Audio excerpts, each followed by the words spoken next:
Hello students, welcome to अहले बैत high school and junior college. खुश आमदीद बच्चों। अहले बैत हाई स्कूल और जूनियर कॉलेज की तरफ से आप तमाम का खैर मक़दम है। बच्चों, आज हम पढ़ने जा रहे हैं ज़बान अव्वल उर्दू, जमात पंजुम से छठा सबक। ये एक नज़्म है, ये है मेरा हिंदुस्तान। ये अपने वतन के बारे में है। शायर कह रहा है कि ये है मेरा हिंदुस्तान। वो अपने वतन के बारे में बता रहा है। चलिए नज़म शुरू करें। ये है मेरा हिंदुस्तान, मेरे सपनों का जहां, इससे प्यार है मुझको। हंसता गाता जीवन, इसका धूम मचाते मौसम। गंगा जमुना की लहरों में 7 सुरों के सरगम। ताज एलोरा जैसे सुंदर तस्वीरों के एल्बम। ये है मेरा हिंदुस्तान, मेरे सपनों का जहां, इससे प्यार है मुझको। बादल झूमे बरखा बरसे, पवन झकोले खाए, धरती के फैले आंगन में यूं खेती लहराए। जैसे बच्चा माँ की गोद में रह रह के मुस्काए। ये है मेरा हिंदुस्तान, मेरे सपनों का जहां, इससे प्यार है मुझको। राजा रानी गुड्डा गुड्डी और परियों की कहानी। बच्चों के झुरमुट में सुनाए बैठ के बूढ़ी नानी। लोरी गाए माथा चूमे ममता की दीवानी। ये है मेरा हिंदुस्तान, मेरे सपनों का जहां, इससे प्यार है मुझको। गालिब और टैगोर यहीं के, मीरा और कालिदास। यहीं हुआ था सच्चाई का गौतम को एहसास। यहीं लिया था साथ राम के सीता ने वनवास। ये है मेरा हिंदुस्तान, मेरे सपनों का जहां, इससे प्यार है मुझको। मंदिर मस्जिद हैं तो कहीं हैं गिरजा और शिवालय। मुल्ला पंडित गीता और कुरान के हैं मतवाले। हिंदू मुस्लिम सिख ईसाई देश के सब रखवाले। ये है मेरा हिंदुस्तान, मेरे सपनों का जहां, इससे प्यार है मुझको। ये नज़म थी ज़ुबैर रज़वी की। शायर ज़ुबैर रज़वी ने इस नज़म में हिंदुस्तान की अज़मत के बारे में और हिंदुस्तान की एकजहती के बारे में और रंगारंगी तहज़ीब, मतलब कि यहाँ पर बच्चों आप लोग तो जानते हैं मुख्तलिफ़ मज़ाहिब के लोग जमा होते हैं, मुख्तलिफ़ मज़ाहिब के लोग रहते बसते हैं, मुख्तलिफ़ कौमों के लोग रहते हैं, मुख्तलिफ़ बोलियाँ बोली जाती हैं, मुख्तलिफ़ किस्म के कपड़े पहने जाते हैं। तमाम चीज़ें यहाँ की मुख्तलिफ़ सब एक जगह जमा हुई हैं। हर मज़हब का आदमी दूसरे मज़हब के आदमी के साथ मिलजुल कर ईद त्यौहार मनाते हैं। यहाँ पर दशहरा दीपावली वग़ैरह में हिंदू भाइयों के साथ मुस्लिम ईसाई सब मिलकर दिवाली मनाते हैं, पटाखे छोड़ते हैं। उसी तरह मुहर्रम ईद उल फित्र में हिंदू मुस्लिम सिख ईसाई सब मिलजुल कर ये ईदें भी मनाते हैं, एक दूसरे को मुबारकबाद देते हैं। और यहाँ पर जो मज़हब का आदमी उसी का त्यौहार नहीं मनाता, बल्कि सब एक दूसरे के त्यौहार में शिरकत करते हैं और हंसी खुशी त्यौहार मनाए जाते हैं। तमाम मज़ाहिब के लोग मिलजुल कर रहते हैं और मिलजुल कर हर गम और ख़ुशी में वो एक दूसरे का साथ देते हैं। इसी अज़मत से हिंदुस्तान दुनिया भर में मशहूर है। उसकी यही अज़मत बहुत बड़ी है।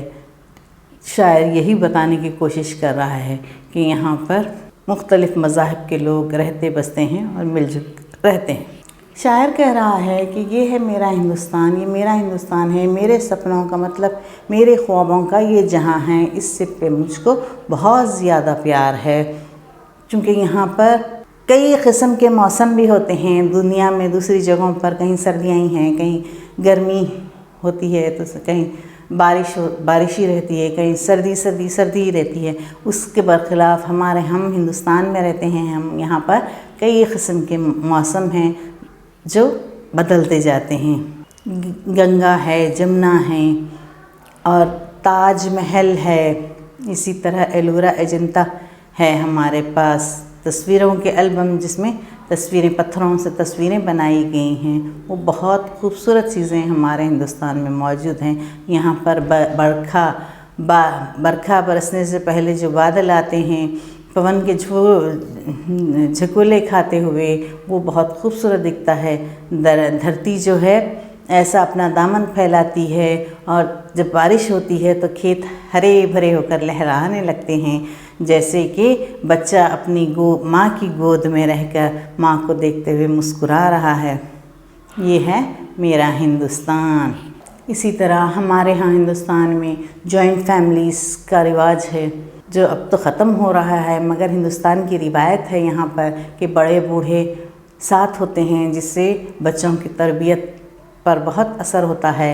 वो लोग बच्चों को ज़्यादा टाइम दे सकते, माँ बाप ज़्यादा टाइम नहीं दे सकते बच्चों को अपने। जब नानी दादी दादा वग़ैरह होते हैं तो वो लोग बच्चों के साथ बहुत ज़्यादा वक्त गुजार सकते हैं, चूँकि उनके पास वक्त ज़्यादा होता है। तो वो लोग अपने आबा व अजदाद की कहानियाँ सुनाते हैं बच्चों को, गुड्डा गुड्डी की, परियों की, राजा रानी की कहानियाँ सुनाते हैं, अपने पुरखों की कहानियाँ सुनाते हैं। तो उससे बच्चों में बहुत उनकी तरबियत में बेहतरीन बदलाव आता है। बच्चों के साथ साथ बच्चों को एक जगह जमा करके नानी दादी वग़ैरह कहानियाँ सुनाते हैं। तो उससे बच्चों में, जैसा कि किसी बहादुर राजा की कहानी सुने तो बच्चों में बहादुरी परवान चढ़ती है। इसी तरह सच बोलने की आदत है, जैसा चोरी नहीं करना, ये तमाम बुराइयां बच्चों से दूर होती हैं। जब वो ऐसी कहानियां सुनते हैं तो उनमें बहुत ज़्यादा बदलाव आता है। और यहाँ की माएँ जो ममता की दीवानी होती हैं, वो अपने बच्चों को लोरी गाकर सुलाती हैं। ये तमाम चीज़ें हमारे मुल्क हिंदुस्तान की रिवायत है, जो हमें दुनिया भर में कहीं भी देखने को नहीं मिलती। जैसा कि यहाँ पर गालिब हैं शायर, टैगोर हैं, मीरा है, कालिदास है। ये लोग अपनी मादरी ज़बान के अलावा भी दूसरी ज़बानों पे भी कलम आज़माई किए हैं। और यहीं पर गौतम बुद्ध को सच्चाई का एहसास हुआ था, उन्होंने यहीं जन्म लिया था, यहीं लिया था साथ राम सीता ने वनवास। मतलब राम सीता भी यहीं के हैं, यहीं पैदा हुए थे, हिंदुस्तान के ही हैं, और उन्होंने वनवास भी यहीं पर लिया था। मंदिर मस्जिद हैं और कहीं गिरजा। यहाँ पर जैसा कि दूसरे मुल्कों में अक्सर देखा गया है कि कोई ख़ास मज़हब के मानने वाले भी होते हैं, यहाँ पर मुख्तलिफ़ मज़ाहब के लोग होते हैं, इसलिए मस्जिद, मंदिर, गिरजा, शिवालय सभी यहाँ पर मौजूद हैं। हर कोई अपने अपने हिसाब से रब की इबादत करता है। मुल्ला पंडित गीता और कुरान के हैं मतवाले। मुल्ला मुसलमानों के मुल्ला होते हैं, जैसा हिंदुओं के पंडित होते हैं, इसी तरह वो लोग गीता और कुरान के मतवाले हैं। हिंदू, मुस्लिम, सिख, ईसाई देश के सब रखवाले हैं। तमाम कौमों के लोग, तमाम मज़ाहब के लोग यहाँ पर, जैसा कि हिंदू, मुस्लिम, सिख, ईसाई कहते हैं कि आपस में सब भाई भाई की तरह रहते हैं और सब अपनी माँ कौन है यहाँ पर? हिंदुस्तान, जो सरज़मीन पर हम पैदा हुए हैं, हिंदुस्तान के तमाम रखवाले हैं। अपनी जानें कुर्बान करने के लिए अगर हिंदुस्तान पर ज़रा सी भी आँच आई, अपने मुल्क पर ज़रा की शान पर ज़रा सी भी आँच आई, तो कोई भी किसी भी मज़हब का चाहे बेटा रहो, वो अपनी माँ के लिए, अपने वतन के लिए अपने जान कुर्बान करने से भी नहीं पीछे हटता, कभी पीछे नहीं हटता। ये है हिंदुस्तान की खूबी। और फिर कहता है कि यही है मेरा हिंदुस्तान, मेरा वतन है ये, और मेरे सपनों का जहाँ है, मेरे सपनों का जहाँ है, और मैं अपने वतन से बहुत ज़्यादा प्यार करता हूँ। शुक्रिया।